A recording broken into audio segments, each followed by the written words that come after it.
Hey guys, Barshade here, and welcome to a series of Casual Hardcore Players 8 builds, which consist of basic cookie-cutter type builds in Diablo 2. I decided to create these videos because I had quite a number of people ask me about getting started with some characters, so I hope you enjoy these adventures. First off, how can Hardcore Players 8 be casual? Unlike other walkthroughs and guides, I wanted to show off a character that can get through a Players 8 setting without endgame gear, such as Enigma and Infinity. There are a lot of awesome guides out there that explain different types of builds and how to create the most powerful and what endgame items you will need to achieve those. But this is going to be a little bit different. This is going to be a walkthrough of how I achieve Hardcore Players 8 casually without all that endgame gear. Most of a high-end gear is obtained by trading or farming way too many hours or just getting incredibly lucky. We're going to try and get through the game with as minimal farming as possible. Now there will still be farming involved, but we will not go into extensive hours on doing so. Hardcore Players 8 will allow me to gain more experience and level up faster, as well as getting more loot. But, in return, monsters will have more life and do more damage. Now, it doesn't necessarily increase the magic find per se, although with more magic finds, you will potentially find great items in Players 8. Now keep in mind, your playthrough may be different if you try this out in Players 1 or Players X setting. If you're new to Diablo 2, Hardcore, or Players 8, remember to take your time and just have fun playing the game. Beat the Assassin. This build will primarily focus on being a Trapson. I will be having ladder-only rewards enabled for this walk, as I want to be able to have full access to the items that can be created in a Battle.net type setting. I have set up a guide on how to do this in the description below. If you want to do a more pure type build without any additions to the game, it will be a little bit more difficult as some rune words are not available.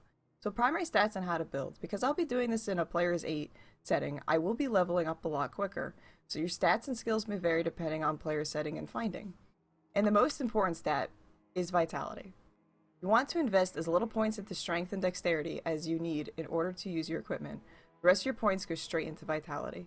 Do not put points into Energy unless you feel you absolutely need to early on. Once again, because of respecking, you're able to get away with this.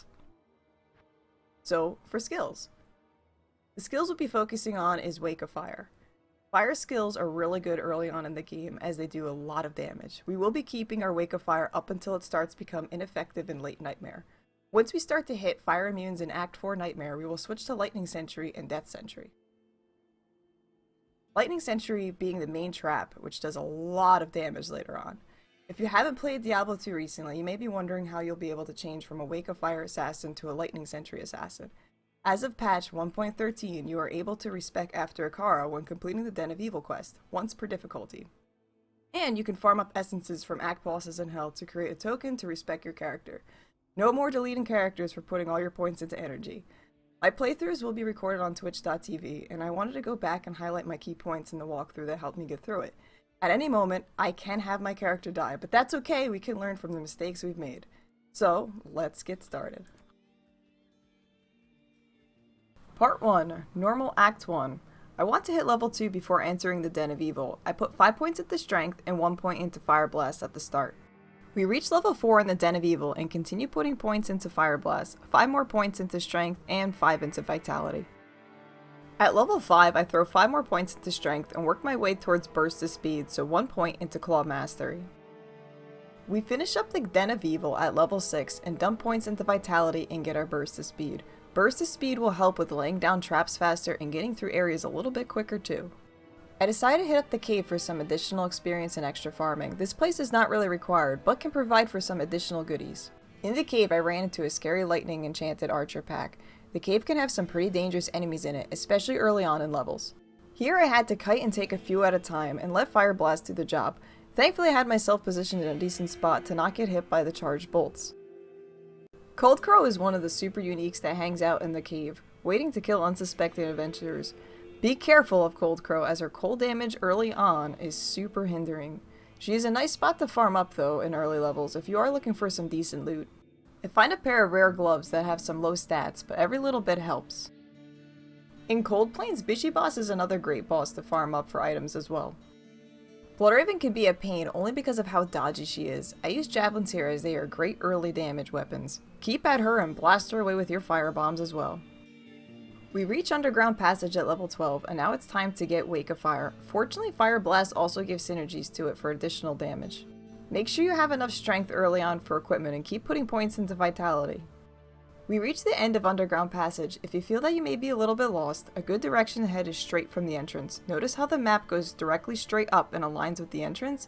It's a good tip to get through the Underground Passage a little bit quicker. My mercenary is level 7 compared to my level 12. In Players 8, you will be leveling up faster, and the mercenary you get from Kasha is going to have a lower level than you, because this doesn't take into account of the Players 8 levels, so it is usually best to buy one that is closer to your level. Here I go for a Cold Arrow, which is really great for slowing enemies down and popping fallen bodies too. Now for our boy Treehead. Tony takes it like a champ and tanks Treehead while we set fire to his woolly coat. If your mercenary is unable to tank or you don't have a mercenary, just kite him around in small circles around Wake of Fire. I find a 2-socketed hard leather armor. This is a good base for when I want an early rune word of stealth. In Tristram, Griswold is always a little bit scary to deal with. Thankfully he is slow and takes his time looking cool in the Wake of Fire. Griswold never turns his back on explosions and just keeps on walking.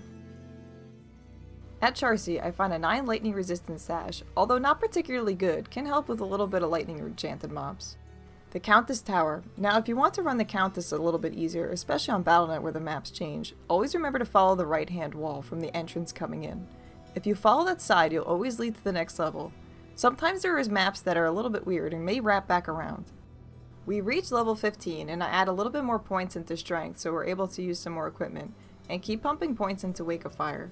Remember to equip your mercenary with a decent bow to help do more damage early on. The Countess is fire enchanted, so she will take reduced damage from Wake of Fire. Also, Players 8 settings, she will only drop 1 rune. I pick up a staff that sells for 5,000 gold. This is the max amount a vendor will give you in Act 1 normal, and 5,000 for each additional act. This will cap at 35,000 in Hell, so save some of these items to get more gold out of them in later acts. On my way back to farm Countess, I find 2-socketed rare quilted armor. I decide to put some topazes in the armor for additional magic find, and give it to my mercenary. Now, in order for this to work, my mercenary will need to get the kill, but it might not seem like a good idea, as Wake of Fire may kill things a little bit more quicker. Realizing this, I give it to myself instead.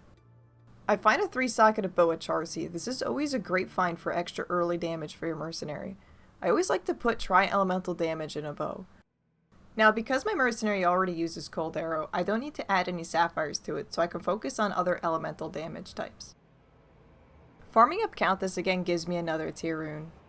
On my way back to the Countess, I find Arctic Furs, which is a really great armor early on for its 10 all resistances, so I give this one to my mercenary too. I find a lightning resistance helmet and give this to my mercenary as well, as she wasn't even using one yet. Now remember that the Countess only drops 1 rune on Players 8? If you want to farm Countess without sacrificing the difficulty, there is a trick you can do that will give you more runes without lowering the actual difficulty. First, make sure that you have the Countess spawned as Players 8. When you see her, drop the player setting back down to 1. This will not change her difficulty as she is already spawned as a Players 8 mob, but it will potentially give you more rune drops. Here, we get our 2 runes to make stealth, Tal and Eth. I can now make stealth with my hard leather armor, but I want to find 2-socketed studded armor instead. I finally find my 2-socketed studded armor at Charcy, perfect for my stealth. Stealth will give more faster run walk, faster recovery, mana regen, and a few more. Unfortunately, FCR does not work with assassins as traps are not considered spells, but are based on attack speed instead. I also decide to pick up a 2-socketed shield and throw some chipped diamonds in it for additional resistances. It isn't much, but every little bit helps. I find a 2-socketed staff. For fire assassins, you can make the rune word Leaf, Tyr, and Rao for additional fire skill damage. I hang on to it for now until I can find the runes for it. I found a fire resistance 10 amulet that I used as an upgrade, along with a lightning resistance ring of 7. We do the same player strategy with the Countess to farm additional runes, and we get our Rao rune for Leaf rune word. Make sure to say hello to the smith when you get to the barracks. He loves to make weapons out of your bones. I go to Akara to find a cheap 2-socketed staff, and find one. Even though I already have a 2-socketed staff already, I can get a little bit of gold off the other ones with the plus skills on them, so I wanted to make sure I had a plain one instead. And with Tyr and Rao, we make Leaf. Unfortunately, Leaf is level 19 required item, but we're still able to use it. It just won't take into effect until we reach level 19. Leaf will give +3 to fire skills, which works with Wake of Fire so it can do more damage. We reach level 19, more points into Vitality and Wake of Fire. We're also now able to actually use Leaf for the additional fire damage. I find a rare helm with 2 sockets. I put 2 rubies in it for additional life from my mercenary. Level 20 and right before Andariel. I put a point into Fade at this point, which gives me additional resistances. Now remember, you can only have Fade or Burst of Speed active at any given time. You can't have both. For the most part of normal, I will use Burst of Speed and stick with Fade later on for better survivability. At certain parts, I use Burst of Speed to get through an area quicker or lay down traps faster. I also start putting points into Strength at this point as well. Now time for Andariel. Time to load up on antidote potions. The more you use, the longer your poison resistance will last. 30 seconds per potion. Andy is very weak to fire, so she will go down fairly quickly, even for players 8. Just keep casting Wake of Fire and circle around her, and she won't even stand a chance. Enjoyed the video? Make sure to like and subscribe to the channel for more videos. Playing along? Post a comment below of your findings so far.